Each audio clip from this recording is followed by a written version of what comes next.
रामायण के 5 बड़े झूठ जानना बेहद जरूरी। 1। रामायण का पहला झूठ यह है कि यह एक काल्पनिक ग्रंथ है। बहुत से लोग इसी बात पर विचार करते रहते हैं कि क्या रामायण सचमुच हुई थी? क्या वानरों की सेना वास्तव में राक्षसों से युद्ध कर पाती थी? ऐसे लोग जो कहते हैं कि रामायण काल्पनिक है और हम उन घटनाओं पर विश्वास नहीं करते, ऐसे लोगों को हम यही जवाब देना चाहेंगे कि कोई भी ग्रंथ, फिर चाहे वो रामायण हो या महाभारत, इनका उद्देश्य लोगों को एक सही जिंदगी जीने के लिए प्रेरित करना होता है। अतः रामायण में वर्णित घटनाएं कहाँ, कब और कैसे हुई थी, ये सोचना बंद कीजिए। बस बताइए आपने राम जी के जीवन से क्या सीखा। बहुत कुछ है जो राम जी का चरित्र हमें सिखाता है। सच्चाई के साथ जीना, झूठ और लालच के आगे सर न झुकाना, एक शांत, सरल और सहज जीवन जीना। बताइए आपने इनमें से क्या सीखा। आपके लिए तो 2 ग्राम सोना छोड़ना मुश्किल हो जाएगा। राम जी ने तो धर्म की खातिर पूरी सोने की लंका छोड़ दी थी। राम जी हमें उदाहरण देते हैं कि इंसान हर युग में किस तरह धर्म यानी सच्चाई के मार्ग पर चलकर जीवन में शांति और आनंद पा सकता है, पर हम उनसे ये नहीं सीख पाएंगे। हम तो लालची लोग हैं जो झूठे लोगों के सामने सर झुकाने को तैयार रहते हैं। हम डर के मारे सच्चे काम से और सच्चे लोगों का साथ छोड़ देंगे। तो भला हमें राम कैसे पसंद आएंगे? 2। रामायण का दूसरा झूठ, कुंभकर्ण की निद्रा। रामायण की कथा के अनुसार कुंभकर्ण को नींद इतनी प्यारी थी कि वह 6 महीनों तक बेसुध होकर सोता था। अब कई लोगों को इस बात में शंका होती है और कहते हैं ये रामायण का सबसे बड़ा झूठ है। देखिए, अगर हम रामायण में मौजूद कुंभकर्ण के पात्र और इस घटना को सिर्फ इस तरह देखें कि कोई असुर है जिसे नींद बहुत आती है, तो फिर ये बचकानी बात हो जाएगी, क्योंकि ये बात तो सभी जानते हैं कि ऐसा करना एक इंसान के लिए संभव नहीं है। तो फिर प्रश्न आता है कि रामायण में कुंभकर्ण नामक पात्र से हम क्या सीख सकते हैं। रामायण में कुंभकर्ण नामक यह पात्र हमें हमारी बेहोशी और तामसिक जीवन का संदेश देता है।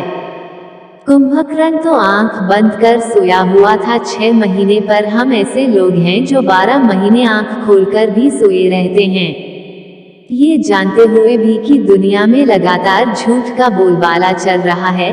पापी और दुराचारी लोग दुनिया को अपने फायदे के कारण खा जाना चाहते हैं, बेजुबानों की हत्या कर रहे हैं, निर्दोष लोगों का शोषण कर रहे हैं।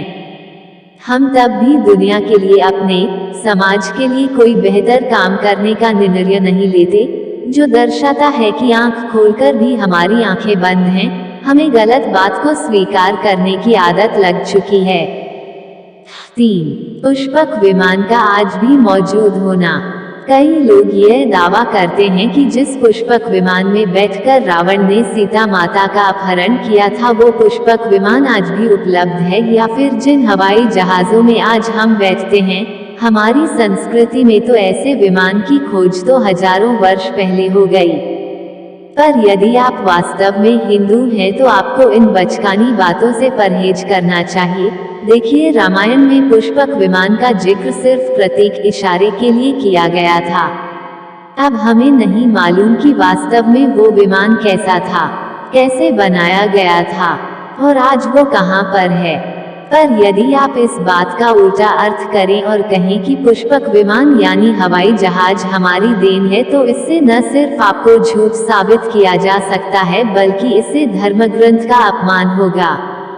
रामायण हमें क्या सिखाना चाह रही है और हम किस चीज को पकड़ कर बैठे हैं। 4। हनुमान जी का हवा में उड़ना। कई लोग कहते हैं कि रामायण में हनुमान जी के किरदार बड़ा चढ़ाकर पेश किया गया है। उनका द्रोणागिरी पर्वत उठाना, जड़ी बूटी लाना, प्रभु श्री राम और मां सीता की भक्ति का प्रमाण सीना फाड़कर देना इत्यादि, ये सभी बातें वास्तव में संभव नहीं हैं। पर हम ये भूल जाते हैं कि हनुमान जी हमें क्या संदेश देना चाहते हैं। शरीर से एक वानर होते हुए भी वो रामकाज करने को आतुर हैं, यानी सत्य की सेवा कर रहे हैं। वानर तो अनेक थे, पर हनुमान ही क्यों विशेष थे, क्योंकि अपना जीवन उन्होंने जो सबसे बड़ा है, परम सत्य है, उसकी सेवा में समर्पित कर दिया था। ऐसे लोगों से हमारा प्रश्न है कि आप अपनी जिंदगी को देखिए और बताएं आप किसकी सेवा में हाजिर हैं। क्या आप उन लोगों के सामने तो नहीं झुक रहे जो रावण की भांति इस दुनिया के लोगों पर छा जाना चाहते हैं, या फिर आप उन लोगों के साथ खड़े हैं जो सत्य की सेवा में हैं, यानी राम की भांति जो समाज और दुनिया के लिए अच्छा कर रहे हैं। 5. रामायण के सबूत आज भी होना। जब जब रामायण की घटना की सत्यता पर प्रश्न खड़े किए जाते हैं, तो राम सेतु का मुद्दा हो या फिर लंका में हनुमान जी के बड़े बड़े पैरों के निशान हो या रावण के महलों की बात हो, ये बातें खूब मीडिया में और लोगों के बीच चर्चा का विषय बन जाती हैं। सिर्फ इसलिए ताकि जो लोग नास्तिक हैं, जिनकी धार्मिक ग्रंथ पढ़ने में रुचि नहीं है, उन्हें ये साबित किया जाए कि आप गलत हैं और मैं सही हूँ।